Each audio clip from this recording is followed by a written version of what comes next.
even more glaring indication of this comes from the very first chapter, the Fatiha, the opening, the exordium, which is the most common prayer in Islam. And Abdullah Yusuf Ali has it this way: praise be to Allah, the cherisher and sustainer of the worlds, most gracious, most merciful, master of the day of judgment. Thee do we worship, and thine aid we seek. Show us the straight way, the way of those on whom thou hast bestowed thy grace, those whose portion is not wrath, and who go not astray.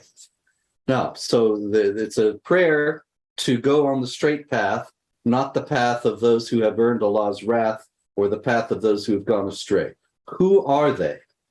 If you ask Abdullah Yusuf Ali, he says the straight way is often the narrow way or the steep way, which many people shun. By the world's perversity, the straight way is sometimes stigmatized and the crooked way praised. How are we to judge? We must seek Allah's guidance. So you notice that he's not telling you who the people who have earned Allah's wrath and who go astray are. He goes on, are there two categories, those who are in the darkness of wrath and those who stray? The first are those who deliberately break Allah's law. The second, those who stray out of carelessness or negligence. All right, so that could be anyone. People who deliberately break Allah's law or people who do so out of carelessness or negligence. However, Islamic tradition is actually much more specific about who these groups are. And this is also important for non-Muslims to know. And so in the Critical Qur'an, I have this, that the classic Qur'an commentator Ibn Kathir, who is he wrote a multi-volume commentary on the entire Qur'an that is still very popular today among Muslims, probably the most popular commentary on what the Qur'an says.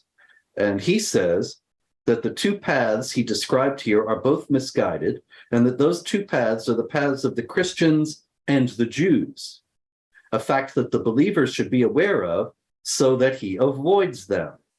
The path of the believers is knowledge of the truth and abiding by it. In comparison, the Jews abandoned practicing the religion, while the Christians lost the true knowledge. That is why anger descended upon the Jews, while being described as led astray is more appropriate of the Christians. This is not just Ibn Kathir's understanding. The Tafsir al-Jalalain, the two Jalals, which is also a very popular commentary among Muslims even today. It originated in the 15th century. He says the grammatical structure here shows that those who are guided are not the Jews or the Christians. That is, the Jews and the Christians are misguided.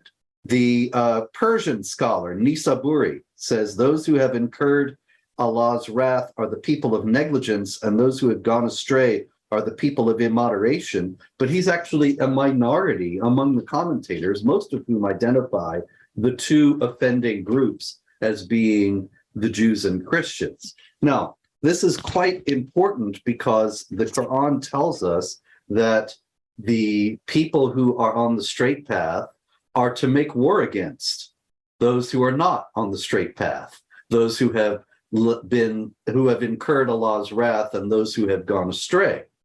And so the idea that the Christians are those who have gone astray and the Jews are those who have incurred Allah's wrath is much more than just a simple theological disagreement or an idea that their religion is correct and the religion of other people is incorrect.